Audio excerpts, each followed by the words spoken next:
अब यहाँ हम एग्जाम्पल नंबर 1 आपको करके दिखाते हैं। आप ये देखें कि डायग्राम पहले से बनी बनाई रखी गई है ताकि आप लोगों को डायग्राम को फोकस करने के ऊपर आपका टाइम वेस्ट ना हो। पहले आप एग्जाम्पल डायग्राम बनी बनाई के ऊपर एक्सप्लेन करें, बाद में ये डायग्राम हम खुद बनाएंगे, ठीक है।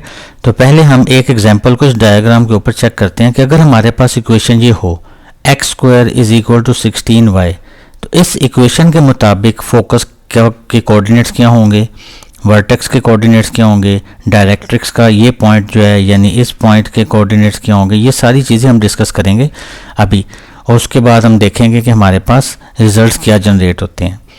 सबसे पहले इस क्वेश्चन को हल करने के लिए हम इसके साथ इसकी जो स्टैंडर्ड फॉर्म है वो लिखते हैं, जो है x² = 4ay।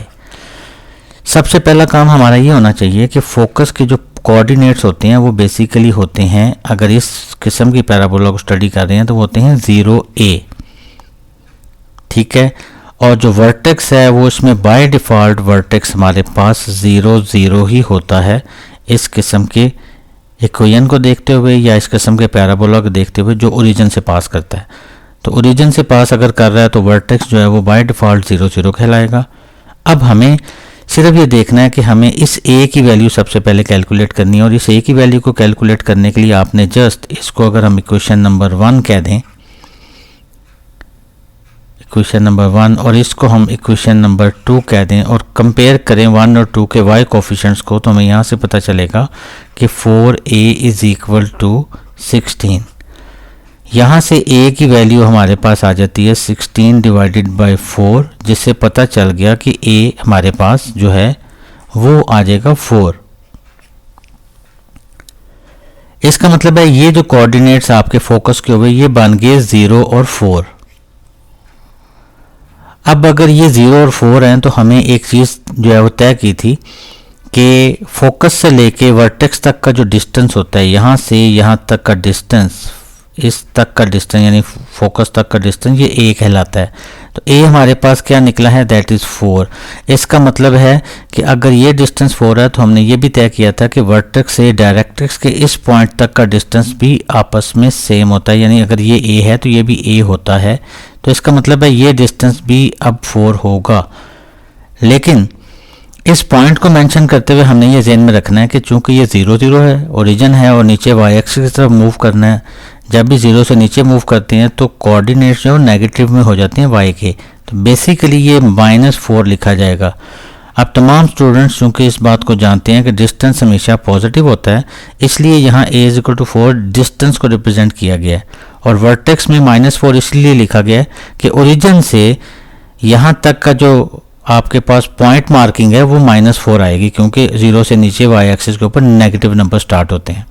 लेकिन अगर डिस्टेंस काउंट किया है तो ये 4 ही रहेगा। इस पॉइंट की वजह से हमें सबसे बड़ा फ़ायदा ये हुआ कि डायरेक्ट्रिक्स की इक्वेशन मिल गई इस पॉइंट को देखते हुए, क्योंकि ये जो लाइन जो है जिस पॉइंट में से पास कर रही है वो पॉइंट जो है वो डायरेक्ट्रिक्स की इक्वेशन को रिप्रेजेंट भी कर देगा। तो इसका मतलब है डायरेक्ट्रिक्स की इक्वेशन यहाँ से निकाली जाए तो वो होगी y = -4, और अगर सिंप्लीफाई किया जाए तो y + 4 = 0। ये हमारे पास इक्वेशन ऑफ डायरेक्ट्रिक्स आ जाएगी, इक्वेशन ऑफ डायरेक्ट्रिक्स यहाँ से हमारे पास आ जाएगी। अब हमने फोकस निकाल लिया, फोकस हमारे पास आया 0 4, हमें वर्टेक्स का पता चल गया जो कि है 0 0।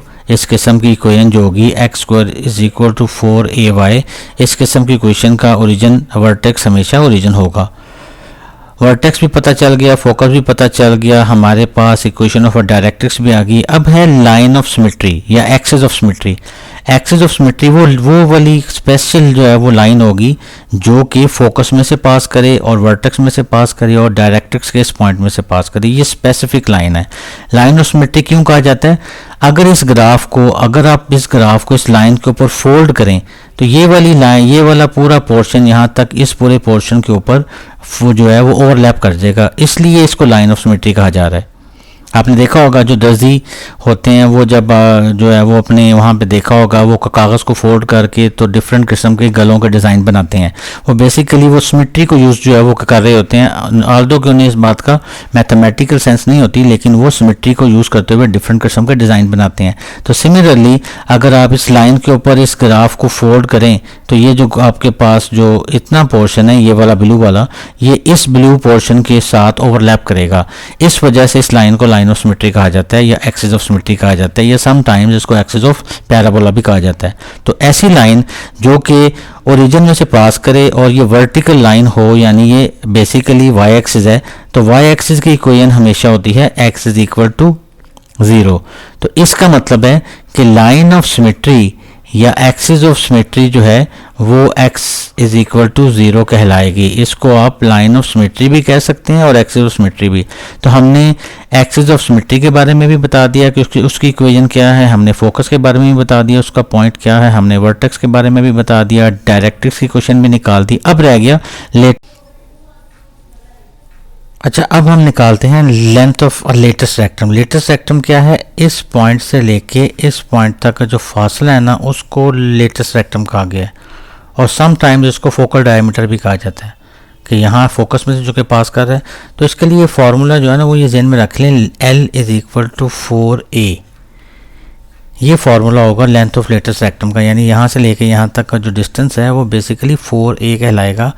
और अगर हम गौर से देखें तो a की वैल्यू चूँकि हम पहले ही निकाल चुके हैं दैट इज़ 4, तो यहाँ से अगर हम गौर करें तो हमें एक बड़ी स्पेसिफिक ख़ास चीज़ पता चलती है कि जो क्वेश्चन के अंदर जो 16 लिखा होगा y का जो कोफिशिएंट है बेसिकली वो length of latus rectum he given होती है, लेकिन वो हमें कैलकुलेट करनी है इस वे से कि यहाँ से लेके यहाँ तक का डिस्टेंस जो है वो 4a है, और 4a ही तो बेसिकली 16 था।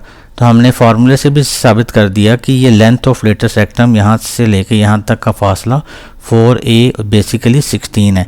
इसका मतलब है कि लेंथ ऑफ लेटेस्ट रेक्टम भी यहाँ से पता चल गया। तो ये पांचों चीज़ें अब आपने निकाल ली। तो ये एक आपने एग्जांपल सॉल्व की है जिसमें एक क्वेश्चन गिवन था, डायग्राम बनी बनाई थी, आपने उसके ऊपर टर्म्स जो ऑलरेडी शो की गई थी उन टर्म्स को इस क्वेश्चन के मुताबिक एक्सप्लेन किया है कि इस क्वेश्चन के मुताबिक फोकस क्या होगा, वर्टेक्स क्या होगा, इक्वेशन ऑफ डायरेक्ट्रिक्स क्या होगी, लाइन ऑफ सिमेट्री क्या होगी और लेंथ ऑफ लेटेस्ट रेक्टम क्या होगी। इसके बाद हम दूसरी एग्जांपल्स भी करके आपको दिखाएंगे, उससे आपको आइडिया होना शुरू हो जाएगा कि ये चीज़ें जो हैं ये वेरी करेंगी इक्वेशंस के y कोफिशिएंट को देखते हुए।